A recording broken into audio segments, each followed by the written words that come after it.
ஆண்டவராகிய இயேசு கிறிஸ்துவின் நாமத்தினாலே உங்கள் யாவருக்கும் ஆழ்வார்குறிச்சி மாரநாத சபையில் இருந்து சண்டே ஷார்ட் மெசேஜுக்கு அன்புடன் வரவேற்கிறேன். இந்த நாளிலும் கர்த்தருடைய ஜனத்துக்கு பகிர்ந்தளிக்கப்பட்ட கர்த்தரின் வார்த்தையை காலை மன்னா நேயர்களுக்காக பதிவு செய்கிறேன். கேளுங்கள், தேவன் உங்களோடு கூட பேசுவாராக. மாற்றத்தினால் வருகின்ற உயர்வு.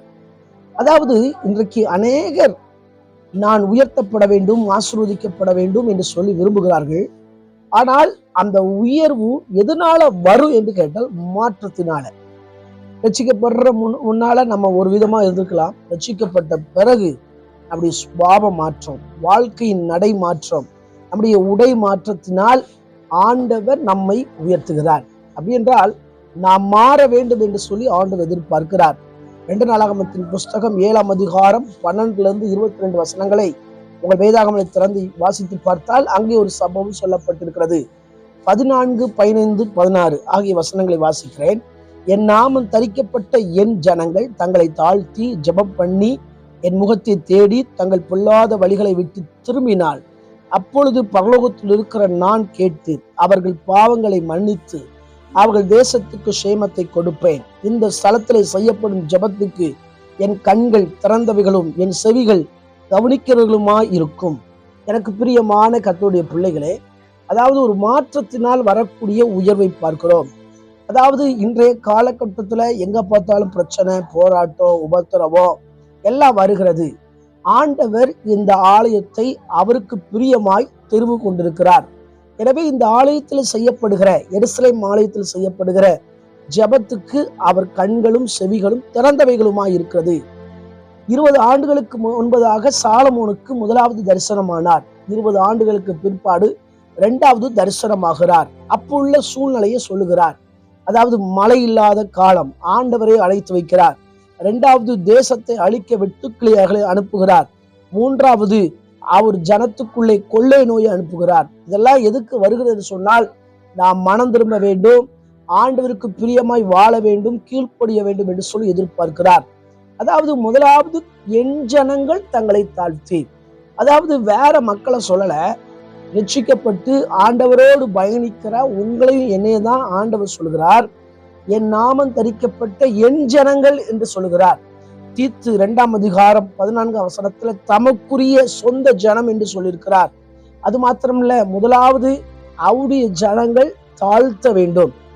ஒவ்வொருவரும் தன்னை தாழ்த்தினால்தான் உயர்த்தப்படுவோம். பிலிப்பியர் 2ஆம் அதிகாரம் 5-8 வரை வசிப்போம் என்று சொன்னால், அங்கே இயேசு கிறிஸ்து தம்மை எப்படி தாழ்த்தினார் என்று சொல்லி எபேசு சபைக்கு அங்கே இயேசு கிறிஸ்து எப்படி தாழ்த்தினார் சொல்லி பிலிப்பு சபையாருக்கு சொல்லப்பட்டிருக்கிறது. முதலாவது தம்மை தாமே வெறுமன ஆக்கினார். 2வது அடிமையின் ரூபம் எடுத்தார். 3வது தேவனுக்கு சமமாய் இருப்பதை கொள்ளையாடின பொருளாய் எண்ணவில்லை. 4வது அடிமையின் ரூபம் எடுத்தார். 5வது மனுஷ சாயலானார்.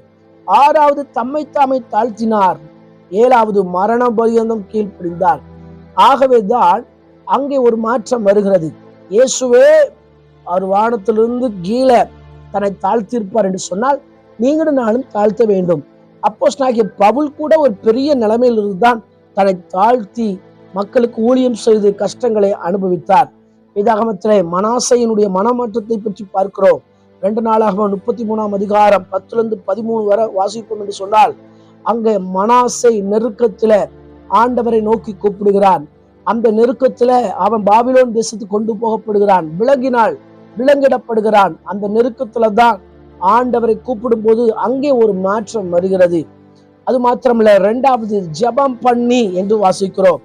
2 நாளாகமத்தின் புஸ்தகம் 7:14 ஜெபம் பண்ணணும் அவருடைய பிள்ளைங்க.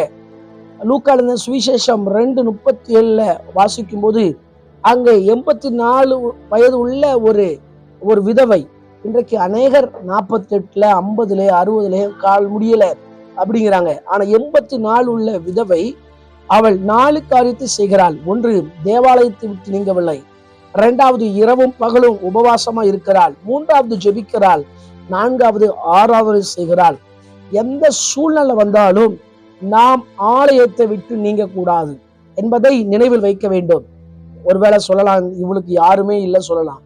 ஆனால் அவள் இத்தனை காரியத்தை செய்யறா பாருங்க. தேவாலயத்தை விட்டு நீங்கள, இரவும் பகல் உபவாசமா இருக்கிறா, நல்ல ஜெபம் பண்றா, ஆராதனை செய்கிறார். நம்மளும் நல்ல ஜெபிக்கிறவங்களா இருந்தாதான் கர்த்தர் நம்முடைய காரியங்கள்ல கிரியை செய்வார்.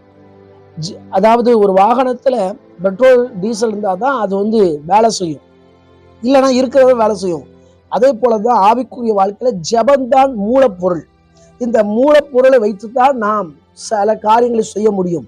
அப்படி தனி ஜெபம், சபையின் ஜெபம், ஐக்கிய ஜெபம், எல்லா ஜெபத்திலும் பங்கெடுப்போம் என்று சொன்னால் தேவன் ஜெபத்தினால் பெரிய மாற்றத்தை, உயர்வை கட்டளையிடுவார். மூன்றாவதாக என் முகத்தை தேடி, 2 நாளாகமம் 7:14 சொல்லப்பட்டிருக்கு, என் முகத்தை தேடி. மனுஷனுடைய சரீரத்துல ஒரு அவயம்தான் முகம். முகத்தை வச்சு கண்டுபிடிச்சிடலாம். ஆனா அந்த முகம் என்பது எதற்கு அடையாளம் இருக்கிறது சொன்னால் தேவனுடைய பிரசனத்துக்கு அடையாளமா இருக்கிறது.